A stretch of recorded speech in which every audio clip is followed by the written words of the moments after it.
ராமநவமி அன்னைக்கு கட்டாயம் இதை பண்ணுங்க, வெற்றி உங்களை தேடி வரும். இந்த வருஷம் ராமநவமி மார்ச் 27 வெள்ளிக்கிழமை கொண்டாடப்பட இருக்கு. ஏன்னா அன்னைக்குதான் சூரிய உதயத்தப்ப நவமி திதியும் புனர்பூச நட்சத்திரமும் இருக்கு. ராமபிரான் போர்ல வெற்றி பெற்றத ஹனுமன் சீதா தேவி கிட்ட ராம ஜெயம் அப்படின்னு எழுதிதான் முதல்ல காட்டினாரு.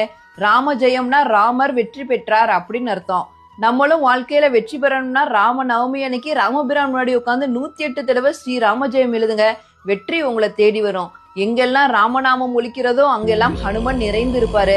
ராமநவமி அன்னைக்கு உங்களால முடிந்த வரைக்கும் ராமநாமத்தை உச்சரிங்க. ராமபிரான் காட்டுல இருந்தப்ப பானகம், நீர்மோர், பாசிப்பயிறு இதுதான் விரும்பி சாப்பிட்டதாக புராணங்கள் சொல்லுது. அதுலயும் பானகம் அவருக்கு ரொம்ப பிடித்த உணவு. ராமநவமி அன்னைக்கு கட்டாயம் பானகம் படைத்து ராமபிரானை வழிபடுங்க.